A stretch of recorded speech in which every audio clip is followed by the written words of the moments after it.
All right, Grace Bible Church, welcome back to another edition of Living by the Book. We've had a little bit of time off, mostly because you were out of town and we wanted to, we don't like doing episodes without you because I don't have any answers. No one else has any answers. Lots of questions, but no answers. So we had to wait for you to come back. But glad you're back. I am too. Because I have a question for you. All right. And it's a question that I've been thinking about a lot lately, and I know a number of other people in our church have. And the question is really over school choice. Thinking through, as my children are coming of age, where do I send them to school? Do I send them to school at all? I think that's becoming a more difficult question as we see, a lot of news stories coming about what's going on in some of the classrooms in our country and in our state. So I know a lot of parents are trying to wrestle through, do I put my kids in school, public school, private school? Do I homeschool them? Is there a right answer? Are there wrong answers? How do I think through this? So I'd love for you, Pastor Rick. I know you've shared a little bit with me about how you and Pat thought through, schooling for your kids. So I'd love for you to kind of walk us through maybe some of the biblical principles that you drew on, and then maybe just some advice for parents today being in, a different cultural setting than maybe we've seen in this country in a long time. How would you be thinking through where to put your kids in school? Yeah, that's a great question, and I think it's a responsible question for every parent to ask, regardless of whether they've already made a decision as to how to educate their children. I think in our case, it was a year-by-year decision. Mm-hmm. In other words, we didn't make a decision and say, okay, now we've made that decision, right, there's no more to think about. It's locked in forever. No, yeah. I think you need to assess a variety of things, curricula that your children are exposed to, the response to their environment in that particular venue, the impact that the culture around them is having, even within the context of your own home, if you choose to homeschool, the dynamic that it creates between mother and child or parents and children, whether hostility is being engendered or whether there's tension that is rising and belligerence that is forming, and maybe that's not the right methodology for that particular child. And you have multiple children. We had 5. It may be that you would choose one form of education for one child and a different form of education for a different child. And so the whole thing is always in flux as to what is going to be very best for that particular child. We had 5 children, and in the midst of our children's education, we could not have more evenly distributed the utilization of each of the 3 main educational choices, right? So you have homeschooling, you have public schooling, you have Christian schooling, right? And so cumulatively, we had our kids in Christian school for 20 years, cumulatively. We had our children in homeschool for 20 years, cumulatively. And we had our children in the public schools 26 years, cumulatively. So there's a little bit of could have been a little more 22. Does it bother you that they weren't exactly? Does it bother you a little bit? I know a part of you doesn't like it. I've given it up. But so to say that, we utilized all 3 for our children, and some of our children were longer in the public school, and some of our children were longer in the Christian school, and so there was flux there, and so we utilized all 3 of the methodologies. And it's interesting that I don't personally believe that there is one biblical methodology. I can't say that putting them in the Christian school is what the Bible mandates, or homeschooling them is what the Bible mandates, or public schooling them is what the Bible mandates, because the Bible doesn't mandate it. Right. So in this sense, a parent has the responsibility to remain attuned to their children's need, aptitude, attitude, and a variety of factors that would be considered in making that ultimate and final decision. I think that, in as a church, we have to recognize and accept the fact that God does not demand uniformity in our methodological approaches to education, right? So he's going to love and bless someone who utilizes homeschooling the same as he will love and bless someone who uses Christian schooling, and he's going to love and bless somebody using public schooling as much as a homeschooling or whatever. So methodology is not the key. Environment is not the key, right? So we're not environmentalists. We are not people who believe that the answer is a particular methodology.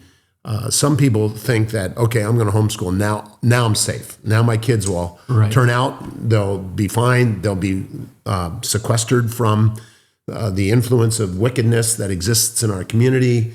And so now my children will be safe, failing to recognize that the greatest danger to your child's morality is his flesh and what's within, right? So just because they're not being exposed to something without does not mean that they're going to be holy within. And even though they are in an environment in the community where there's a lot of defilement, doesn't mean that they're going to be unholy within. So there's no automatic outcomes, right? Regardless of whether they're in a public school. You can say, well, if they go to the public school, they're going to be corrupted. They're going to have to fight corruption. There's no question. If they're in a public school, they're going to have to daily wash their feet, to use an analogy of the scriptures where, the daily filth accumulated on the roadway would be cleansed by washing feet in the early days, right? When they all had sandals on and so on. So there would have to be a daily washing of the feet to be figurative. And so that's true that there are challenges if your children are in public school. And I think that the public school is becoming increasingly hostile, which means that it is increasingly difficult to interact with public schools and administrations and teachers in a way that's profitable. Now, before we broad brush all public schools, there is a wide variety of public school administrators, teachers, and so on. So they're not all the same. You can't dump them into the same barrel and say they're all the identical thing, and then utilize the most extreme among them to spoil the pot in terms of the validity of any of them, right? So you have to be very careful about that and be fair-minded and equitable in your assessment of these schools, lest you overgeneralize and illegitimate something that may be legitimate, right? So there are public schools that are more traditional, more parent-friendly than others, right? So you can't say, well, the thing that's going on in Virginia where, all that, that's what all Christian school, all public schools are like that. Well, you can't say that. There are charter schools that are very parent-friendly and supportive. And so there's such a diversity, to broad brush anything would be irresponsible. The same is true in homeschools, the diversity of effectiveness and approaches. Some children are really poorly served in homeschooled contexts, and some children are just enabled to thrive in a homeschool context. I remember when I was a younger man taking teens on college tours. It was one of the things I did as a youth group. I took them to various schools, Christian schools, for them to review the school and see whether that would be a fit for them.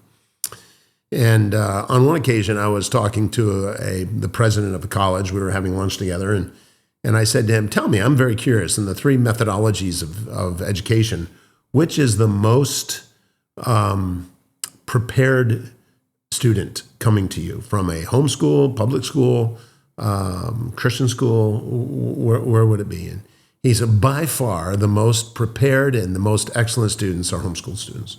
Interesting.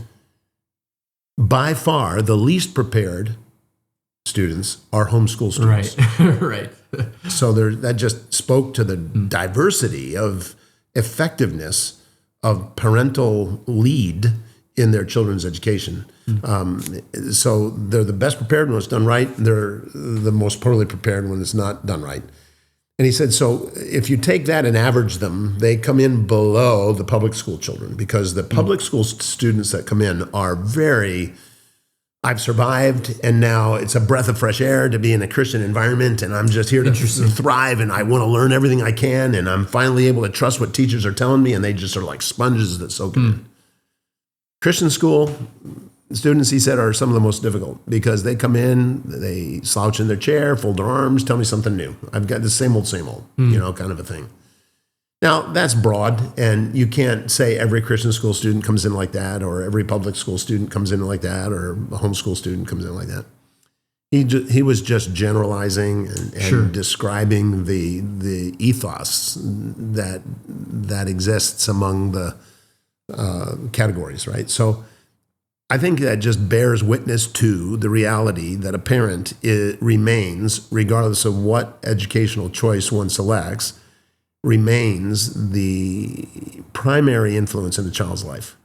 I mean, for a child to say, my kids are in a Christian school, I'm going to let them teach them spirituality, and they abdicate that primary voice, then they're going to have trouble. Right.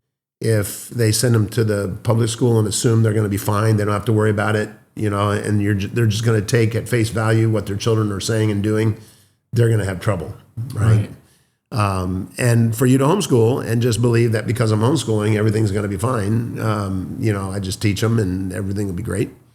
That's naive as well. So I think Deuteronomy 6 gives us the heart that a parent needs to have, regardless of what methodology one chooses. And I will argue with a homeschooling parent that says Deuteronomy 6 proves that you must homeschool. I don't believe Deuteronomy 6 addresses the negation of other methodologies for education. It simply elevates the parental responsibility to see themselves in the primary place of influence, right? Yeah. So Deuteronomy 6 in verses 4 through 9, it says, "Hear, O Israel, the Lord is our God. The Lord is one. You shall love the Lord your God with all your heart and with all your soul and with all your might. These words which I am commanding you today shall be on your heart. You shall teach them diligently to your sons and shall talk of them when you sit in your house, when you walk by the way, when you lie down, and when you rise up. You shall bind them as a sign on your hand and shall be as frontals on your forehead. You shall write them on the doorposts of your house and on your gates." So this teaches parents that who is it to whom you should look to be of primary influence in your children's perspective on their Lord God. It is us as parents. We as parents have that responsibility. We can't outsource it to anybody. But you can outsource mathematics and history and civics and other things for your children to learn, right? And you said earlier that the Bible doesn't promote a particular methodology, but it does. There is that emphasis. If really the emphasis throughout Scripture is parents are to teach their children spiritually, right? In that Absolutely. specific vein of education, that is the parent's primary responsibility. Right. Whereas, like you said, all these other subjects doesn't say a lot about that, right? Yeah. And there's the argument that if you send your children to a public school, you're throwing them to Moloch. You're letting them be mentored by the ungodly. And Psalm 1 talks about the fact that the man who stands in the way of sinners, walks in the way of sinners, sits in the seat of scorners, be like the chaff that is blown away and so on. So you're making your children chaff. And you say, well, time out. I mean, there's legitimacy and a warning that exists there that you have to be very careful. And not every young person is of the fiber necessary in order to go to a public school and thrive. Some are going to struggle. Some will not survive. And as a parent, you have to be wise in to what you are allowing your child to be exposed, given your child's individual fiber. In other words, what they're made of, right? So I wouldn't say, oh yeah, send your kids to the public school, it'd be fine. You have to look at your child. You also have to look at the attitude and the kind of the atmosphere that exists in that school in terms of its hostility to truth. It's becoming increasingly hostile to truth, and it is a problem. And yet we understand that the Lord in John 17 talked about the necessity. We'll turn over to John 17, and he says here in John 17,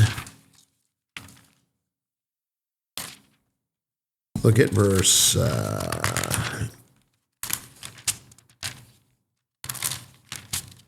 15. Go to verse 14, I have given them your word, and the world has hated them because they are not of the world, even as I am not of the world. I do not ask you to take them out of the world, but to keep them from the evil one. They are not of the world, even as I am not of the world. Sanctify them in the truth. Your word is truth. As you sent me into the world, I also have sent them into the world. Mm-hmm. Now, people that send their children to public schools take those verses and say, the worst thing that we can do is absent ourselves from the world, because essentially that mutes the voice of the Lord. That's what Jesus said earlier in John, 5, where he says, let your light so shine among men that they may see your good works. Who puts their candle under a bushel and hides it? Right. Like a city set on a hill. So we need to, they say to absent ourselves from the public square is to remove that means of restraint that God intends to utilize to restrain the encroachment of the world into greater society. Mm-hmm. And absenting ourselves from the public sphere creates an acceleration in the decay and decline that we're failing to be light of the world, we're failing to be salt of the earth, we're muting the voice of the gospel in those venues so that darkness is able to overcome, and prevail. So the more we Christians absent themselves from the public schools, the worse the public schools are going to be. And therefore, is that the responsible thing for Christians to do? Or is it to stand in the gap and serve the Lord in the midst of the public school as lights of the world, as salt of the earth, as a restraining influence in the encroachment of the darkness, and allow light to penetrate, right? So that's what their claim is. In 2 Timothy, there's that verse in 2 Timothy chapter 1, verse 7. My fingers are really dry. 2 Timothy 1:7.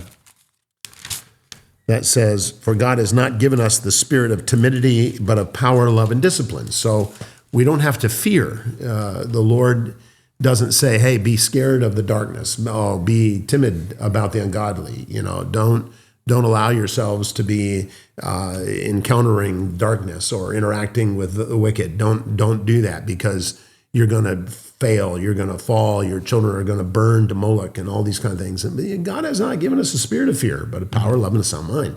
So we are able to represent the Lord well. Our children are able to survive as we effectively disciple them in the ways of the Lord Jesus Christ, even in the midst of an environment which may not be friendly to the gospel, right? So there's that concern on the part of parents that they serve the Lord as light of the world, salt of the earth, without fear. Don't you think, though, that a part of that analysis has to be the spiritual state of your child? Because, Absolutely. I mean, Jesus is saying this of already said disciples. that, yeah. Many children that are being sent to school are not disciples, right? Right. So I don't know that they are not. Well, that's what I said earlier. You have to look at your child. You have to look at the alternative, the methodology, and see whether or not your child is of the fiber necessary to encounter that. So that's a good reiteration of that. But you can't say categorically that no child can do that. Right. So thereby eliminating public education altogether. Right. Acts 7:22. Describes. I'm going to take that ring off. I keep hitting it. I was bringing that up because I've seen verses like that used to shame parents who don't send their kids to public school. See, you're just being afraid. You're not fulfilling your duty. And I think that's twisting those verses. That it is. But that's the way a person who is going to send their kids to the public school are going to think. That I don't have to be afraid. Sure. Now, trying to export that obligation on someone else is wrong. Right. Because God has not required uniformity. He doesn't require everybody to do the same thing. So if that's the conviction God has given to you, let that be the conviction God has given to you, and trust the Spirit of God to lead this other couple in the decision they're going to make without indicting them or calling them into question or questioning their faith or saying they don't love their kids, they're offering them to Moloch or whatever, the argument is. You don't have to do that. But this Acts 7:22 describes Moses was educated in all the learning of the Egyptians, and he was a man of power in words and deeds. But the scripture says that it wasn't until the age of 40 that he began to interact with Israelites, right? So he was inculcated into Egyptian culture, education, philosophy, even spirituality he was exposed to, right? But he kept going back to his mother, and he, was nursed by his mother, and so on. So there was that rapport that existed there. And then, in Hebrews 11, it talks about that he chose rather to suffer affliction with the people of God than to enjoy the pleasures of sin for a season. Right. So obviously his education was something God sovereignly provided him, knowing what he was going to do with Moses later, right? And then the Spirit of God worked in his heart to cause him to choose the way of righteousness over the way of wickedness. Right.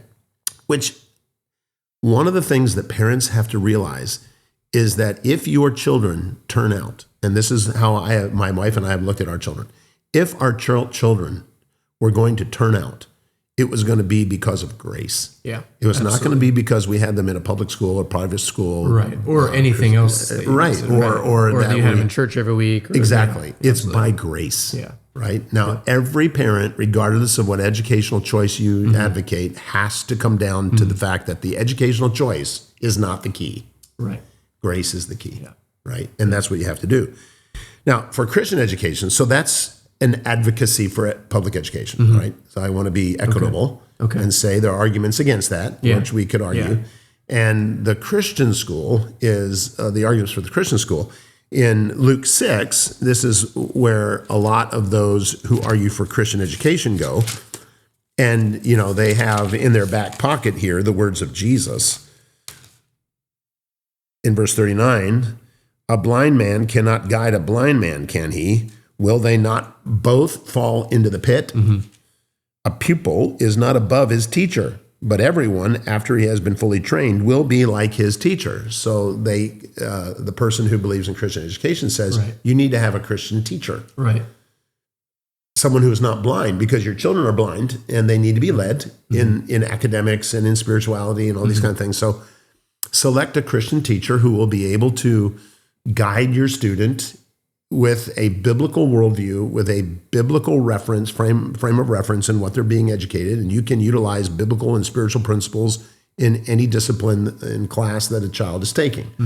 Mathematics, science, history, and other things. They're able to utilize biblical principle and have a biblical worldview by which they're being oriented to those subjects, right? So that's obviously superior. That is to be chosen. And, and then they would say, if the public school has Moses as their poster boy, right, then the Christian education people have Saul of Tarsus as their poster boy. Because in Acts 22, if you turn over to Acts 22, there is the statement that he makes in verse 3,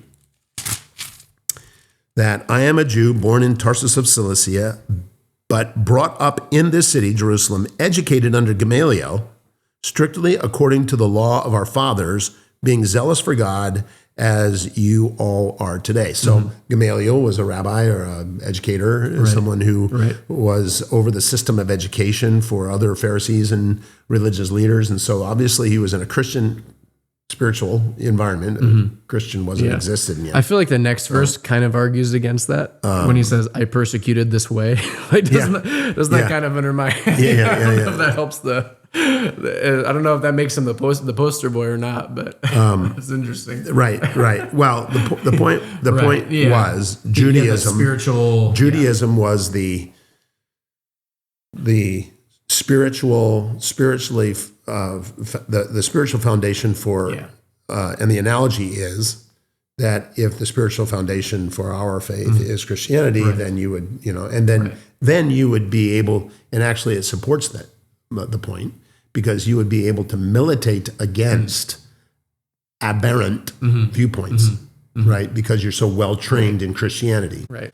Paul was able to be militant against aberrant viewpoints of Christianity because it contradicted. He knew the scriptures. He was so inculcated in the Judaistic system, right? Because the educational process had been successful in mentoring and discipling him into the way of God, which was Judaism at the time. Right.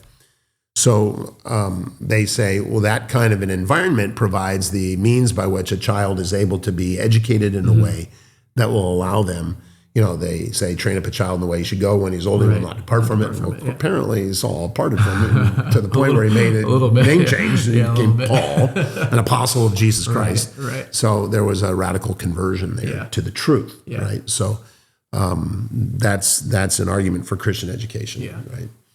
Now, an argument for homeschooling, of course, is Deuteronomy 6. They go to Deuteronomy 6 and they say that the most effective way you can do that is to not only be the primary spiritual influence on your children's lives, but the one who is an authority as a teacher. Don't let anyone else teach your children. Some people, this is not true of all homeschoolers, so I don't want to spoil the pot, as it were. But some homeschoolers go so far as to say, we don't even want Sunday school teachers teaching our children, or we will not allow them to participate in youth group because I am the teacher. I am not going to allow any other person to teach my children.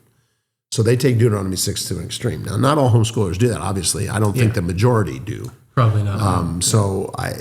But they do feel the incumbency of being the principal teacher and the one who determines what their students learn, right? That I'm going to decide what my students are going to learn. And that, that becomes something that is interesting in terms of the claim with reference to the relevance of Deuteronomy 6. But then they also go to Ephesians. If you look at Ephesians chapter 6, read verse 4. I'll let you get there. Mine's... It says, fathers, do not provoke your children to anger, but bring them up in the discipline and instruction of the Lord. So that bringing them up, they say, advocates for homeschooling. Bring them up in the discipline of the Lord. So that becomes the means and the nurture and admonition of the Lord in whatever subject, science, history, math, whatever subject you're teaching them, that it needs to be in the nurture and admonition of the Lord, or the way of the Lord, discipline and instruction, of the Lord. So that's what they say the most effective way to do that is to homeschool your children. And I'd say, I think that if you're able to invest yourself sufficiently, probably is the best. Sure. Educationally. Right. So that may be the very best. But it also may be, if you're not going to do it properly, or if you don't have the expertise in some of these subjects, which some parents, they just barely squeak through school themselves. And now they're going to teach their children. So they're, a pupil when fully trained will be like his teacher. Teaching is a skill. It not is. Everybody, not everybody has. So we're not advocating for that, I think. But I think what we do need to recognize is that God has and will use all of these forms of education. And a lot of the parents really obsess over the education of their children. They feel that the children have to have the best, that they have to have every advantage in life, and that to the point where they'll pay hundreds of thousands of dollars on an undergraduate, pre-college education for their children. Put them in the most exclusive schools with the greatest teams, the greatest clubs, the greatest all this kind of stuff. And that really is not going to matter for eternity. It may give them a leg up in some social context, but it's not going to give them the eternal benefit that only comes through humility before the Lord.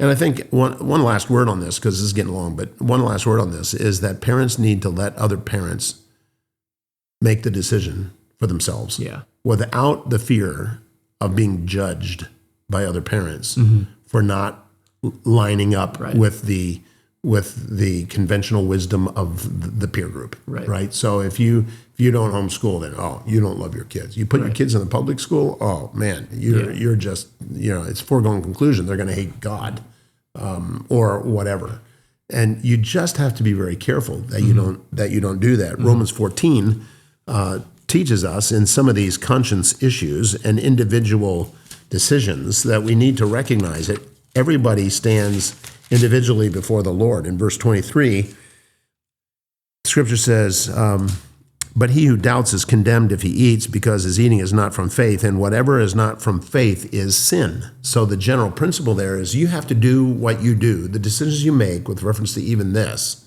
educational methodology needs to be because you believe the Lord is leading you to do that. Mm-hmm. Because if you're not doing what you believe the Lord is leading you to do, and it's not of faith, then it's sin. Mm-hmm. So I would advocate that a parents labor in prayer, Bible study, discussion, counsel, really looking carefully at the child and so on, and then make a decision based on all the data that they are able to accumulate. And I think that's important. And then, do you think, can I try and maybe synthesize like a few principles kind of from as I'm listening? Let me give you one more. Okay. But you, why do you judge your brother? Or you again, why do you regard your brother with contempt? We will all stand before the judgment seat of God ourselves, right? So let people make their own mind up without judging them and saying, because you're not doing it the way I am, then you're inferior. Right. You're not as good a parent. Your children aren't getting as good an education. You need to do it like I am. Stop that. That's not appropriate. That's a violation of Romans 14. Mm-hmm. So we need to be careful. Yeah. So now you can synthesize. Yeah. Well, I just, because I'm, as I'm thinking, as I'm listening to you work through these things, I'm like, okay, what would be like the quick hitters as I think through this? I think one of them would be there's no right answers. You showed people can make a biblical argument for any of the three. And one of your takeaways is none of them is the right answer. Right. So that's one of them is for everybody. For everybody. Right. None of them is the right answer. One of them is evaluating your kids. Like you said, looking at their moral fiber, how influenceable are they?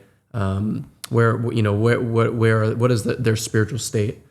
Seems like a third would be evaluating the environment. How hostile is it to Christianity? How hostile is it to you as a parent? How involved can you be in the process? Yep. And then maybe a fourth would be frequent evaluation. Like you said, it was year to year for you guys, which I think is a helpful reminder of, hey, you may make the choice based on faith, thinking it's the right decision, and you might go a year and realize maybe this isn't the best thing. We need to reevaluate and maybe make a different call at that point in time. One more thing, I don't know if I made it clear, but it goes along with the evaluation. Yeah. I think the biggest mistake that I made as a father was I assumed one of my children was doing fine. Mm. And with the busyness of life and all the things and all the pressures, my assumption is because they're not giving me any trouble, everything's great. And it wasn't. Mm. They were decaying within. They're shriveling up and losing muscle mass.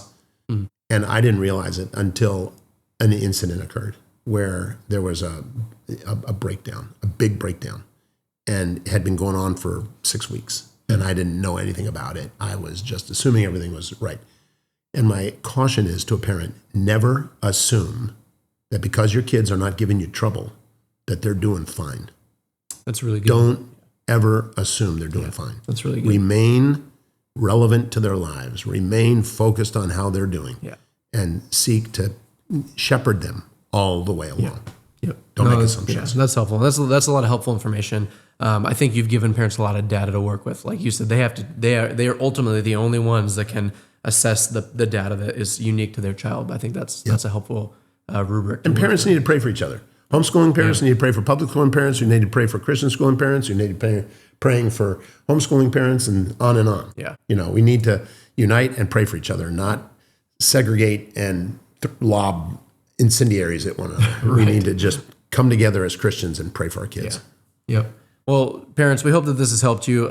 There's a lot to work through here, and I hope you'll take the time to talk to each other about your kids, your options, and then, like you said, just be praying about it and entrusting your children to the Lord, as we all ultimately have to. Like you said, the school choice is not the answer. It's going to be grace that gets our kids saved, and so that's what we pray for. So, church, parents, we hope that this has been a blessing to you. We hope it's helped you, and we'll see you next time on another episode of Living by the Book. Take care.